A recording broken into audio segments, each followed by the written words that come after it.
है कि क्या है कश्मीर का सच। And now the stage is all yours. बताओ हमें कि तुमने कश्मीर में क्या देखा। आजादी,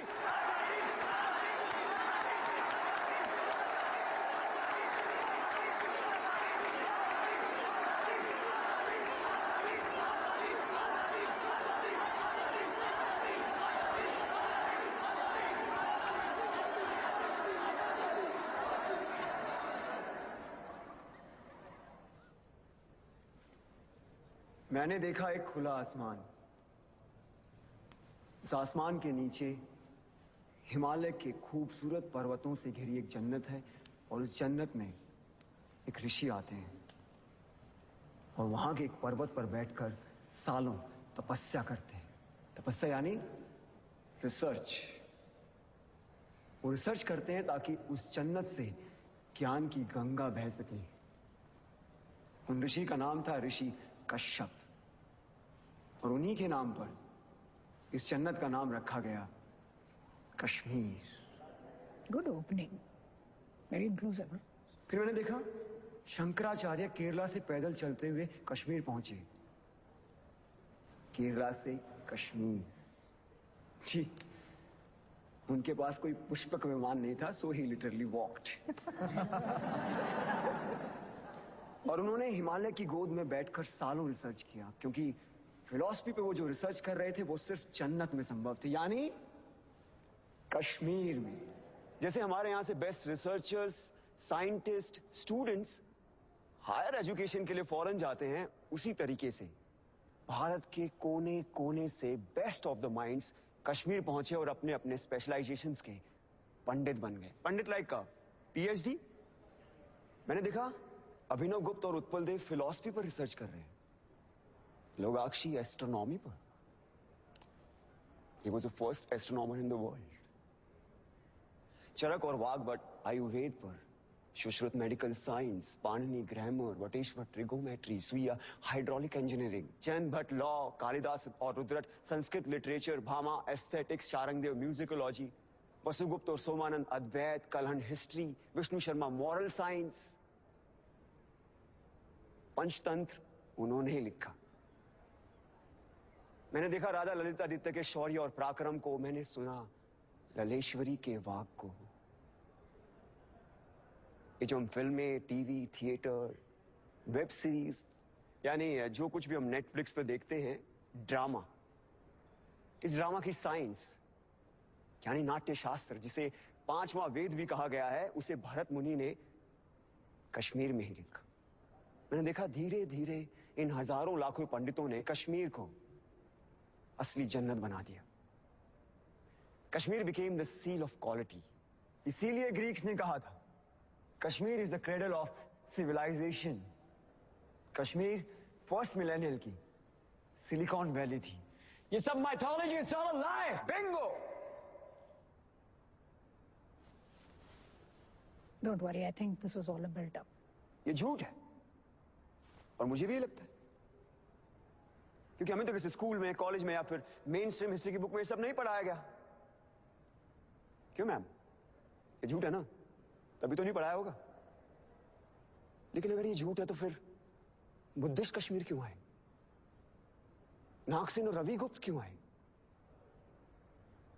वो इसलिए आए क्योंकि Kashmir was the centre of knowledge. ये इन्फो वॉर, नॉलेज का वॉर आज का नहीं है, सदियों से चला आ रहा है। अगर ये झूठ होता तो 1300 में इस्लामिक टायरेंट्स कभी भी कश्मीर में इन्वेड नहीं करते। उन्होंने इसलिए इन्वेड किया क्योंकि उनको पता था कि Kashmir was the world centre of knowledge, और जिसका नॉलेज पे कब्जा वो पूरे वर्ल्ड पे रूल कर सकता था। लेकिन एक प्रॉब्लम था, आप जमीन पे कब्जा कर सकते हो, लेकिन ऐसे इवॉल्व पंडितों के, आई मीन स्कॉलर्स के फ्री माइंड पे कैसे कब्जा करोगे? तो फिर शुरू हुआ एक नया सिलसिला। तलवारों और बंदूकों के जोर पर इन पंडितों को कन्वर्ट करने के लिए भेजे गए इन टायरेंट्स के सोल्जर्स, जो उन्हें जबरदस्ती कन्वर्ट करने लगे, और जो नहीं मानता था उन्हें पैर के तले रौंद दिया जाता था। और ये लोग वो थे जो खुद परसिक्यूट होकर कश्मीर आए थे और कश्मीरियों ने इन्हें पनाह दी थी। What kind of rubbish is this? ये रबिश नहीं, बल्कि एग्जैक्ट डिस्क्रिप्शन है शमसुद्दीन मोहम्मद इराकी की बायोग्राफी तोहफतुल अहबाब में। जान तो इराकी कौन था? हाँ? नहीं? इंडिया की टॉप मोस्ट यूनिवर्सिटी में पढ़ रहे हो, लेकिन इराकी के बारे में नहीं पता। कैसे पता होगा? किसी ने पढ़ाया ही नहीं। हम सब हिटलर के बारे में जरूर जानते हैं कि इराकी हिटलर से कई हजार गुना कूकार एक इस्लामिक टायरेंट था, जिसका मकसद था सिर्फ और सिर्फ काफिरों के मंदिरों और बुतों को नष्ट करना, उनके ट्रेडिशन रिचुअल्स को नष्ट नाबूद कर देना, पंडितों की इनोवेशंस को खत्म कर देना। मुझे अभी भी किसी ने बोला, कम ऑन डूड, नाजीज हर रोज 1000 जूस को मारते, तो मैंने तो नहीं सुना कभी कश्मीर में ऐसा कुछ हुआ हो। तो अब सुनो, इराकी और उसके पीएम मूसा रैना के कहने पर हर रोज 1500 से लेकर 2000 काफिरों को पकड़ कर लाया जाता, उनके जनेऊ काटे जाते, उनसे कलमा पढ़वाया जाता, उनका खतना यानी सर्कमस्टेशन कराया जाता और उनके मुंह में जबरदस्ती बीफ डाला जाता। और ये काम करते थे उनके सैनिक, जिन्हें हम सूफी और दरवेश के नाम से जानते हैं। हिटलर ने कॉन्सेंट्रेशन कैंप्स का इस्तेमाल किया और इराकी ने कहरान और जबरान का, यानी फोर्स एंड कंपल्शन। इसका डिस्क्रिप्शन किसने किया है? खुद इराकी के बेटे ने। And if you want the original manuscript, it is available in research and publication department of Jammu and Kashmir state under accession number 551। Must read.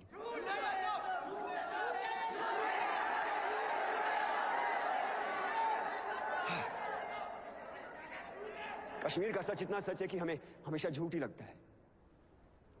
इस इंडिपेंडेंट इंडिया में, इस डेमोक्रेटिक इंडिया में, इस सेक्युलर इंडिया में उन्हें एक बार फिर तलवारों और बंदूकों के जोर पर मार काट के निकाला गया। गलत चले, गलत चले।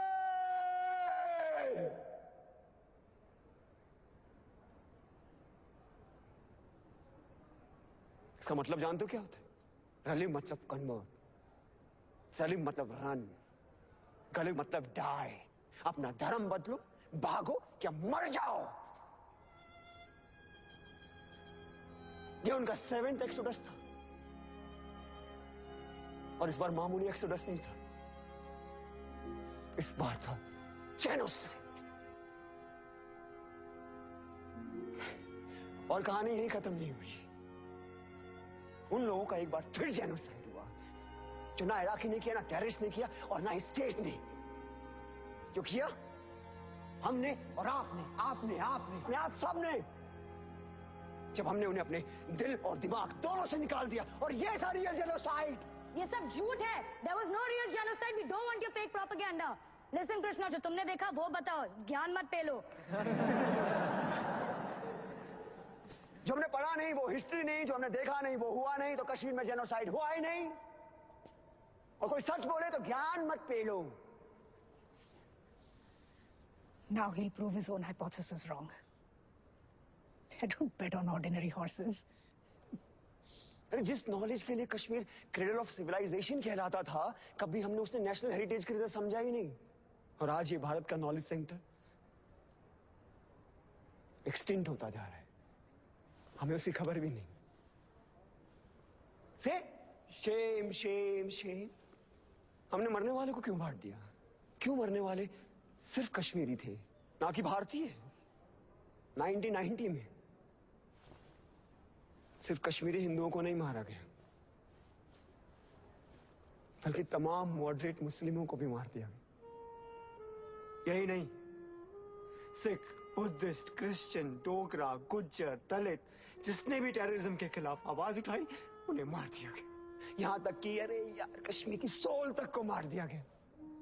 थिएटर, आर्ट, म्यूजिक, लिटरेचर सब बंद कर दिए गए। 1996 में एक सिनेमा हॉल खुला तो वहां गोलियां चला दी, पीपल डाइड। कितने टेंपल्स को तोड़ा गया, उनको आग लगाई गई। क्या वो सिर्फ टेंपल्स थे? क्या वो सिर्फ बुतों का घर थे? क्या वो भारत का फाइनेस्ट आर्किटेक्चर नहीं थे? क्या वो भारत के महान इतिहास का प्रतीक नहीं थे? क्या वो भारत का स्पिरिचुअल सेंटर नहीं थे? Indian architecture, Indian heritage centre, Indian spiritual centres को डिस्ट्रॉय कर देना क्या कल्चरल जेनोसाइड नहीं है? Stop this rhetoric. Talk facts or shut up. बोलने दो उससे, मैं सुनना चाहता हूं। मैं भी। बोलो कृष्णा।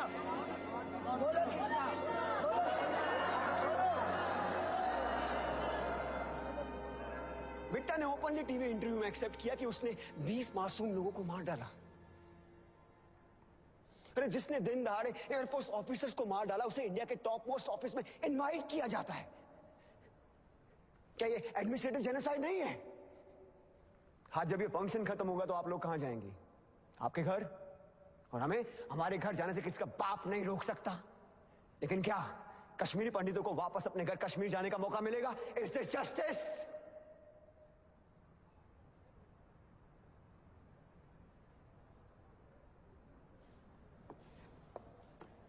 मैं तो एक स्टूडेंट हूं, सो कॉल्ड भारत का यूथ, द फ्यूचर। मैं दुनिया के बारे में ज्यादा जानता नहीं हूं, लेकिन इतना जरूर जानता हूं कि जिस राष्ट्र में राइट टू जस्टिस नहीं, वो राष्ट्र कभी विश्वगुरु नहीं बन सकता। ना। राधिका, प्रोफेसर राधिका मेनन, आपने एक बार मुझसे कहा था कि हर कहानी में एक विलन होता है। बिल्कुल होता है, लेकिन उससे बुरा विलन कोई नहीं जो एक बच्चे से उसकी मां को छीन ले। कहा जाता है कि जिस जमीन से आपकी जड़ें जुड़ी होती है ना, वो जमीन आपकी मां होती है। तो हां, है कश्मीर मेरी मां। मेरी मां का नाम शारदा था, ये उसकी कहानी है। मेरे भाई का नाम शिव था, ये उसकी कहानी है। तो ये कहानी सिर्फ मेरी मां की नहीं है, आप सबकी भी मां की है।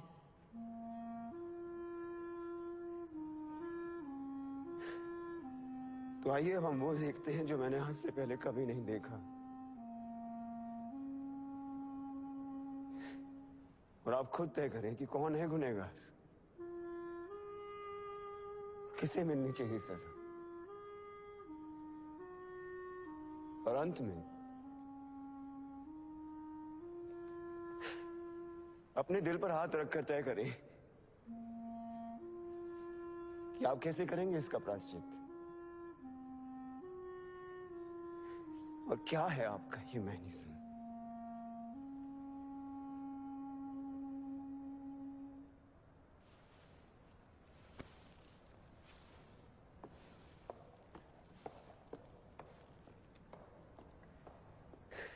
क्या है वो अनल हक? क्या है वो लोहे अजल?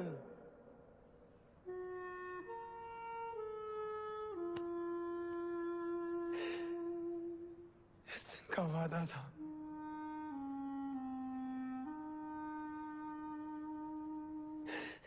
हम सब देखेंगे।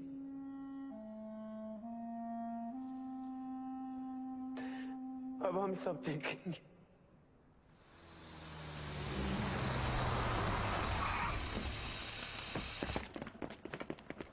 Indian army. जी जनाब। हमें एक खबर मिली है कि पंडितों पर आतंकवादियों का हमला होने वाला है। जी। गांव में जितने भी पंडित हैं उनकी एक लिस्ट दे दो और घर नंबर। जी। अब आप ध्यान से सुनिए, आप सब लोग गांव के बाहर जाएंगे। जी जनाब। अब ये थाना हमारे अंडर है, सारे हथियार उठा लो। इंडियन आर्मी, सारे पंडित अपने अपने घरों से बाहर आइए। हम इंडियन आर्मी हैं। हम इंडियन आर्मी बोब जी, सिक्योरिटी वाले हैं, लगता है ब्रह्मा अंकल ने भेजा है। मैं देखती हूँ। बाहर आइए, हम आपको प्रोटेक्ट करने आए हैं, आपकी हिफाजत करने आए हैं। जल्दी प्लीज प्लीज। आपकी जल्दी। हम आपको प्रोटेक्ट करने आए हैं। सारे पंडित अपने अपने घरों से बाहर आइए। सब लोग अपने अपने घरों से बाहर आ जाइए। सब लोग अपने अपने घरों से बाहर आ जाइए। हम लोग आपकी हिफाजत के लिए आए हैं। इन सुन ख्याल डरने की कोई बात नहीं है। चलो आपको घबराने की कोई जरूरत नहीं। चलो। हम इंडियन आर्मी हैं, आपको प्रोटेक्ट करने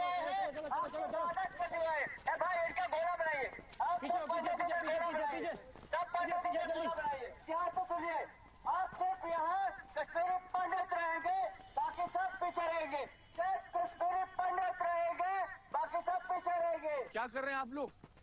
ये इंडियन आर्मी के लोग नहीं है ये।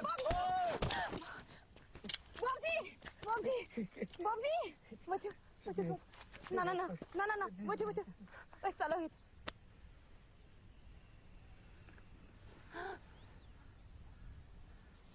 बेटा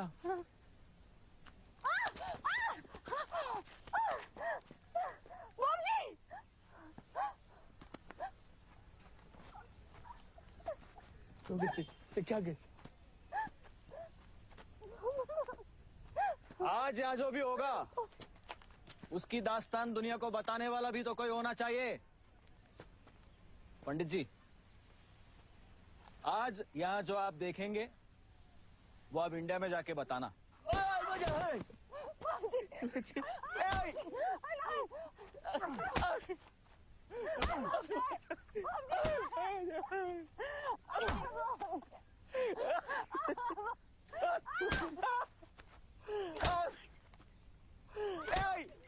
साले पट्टे।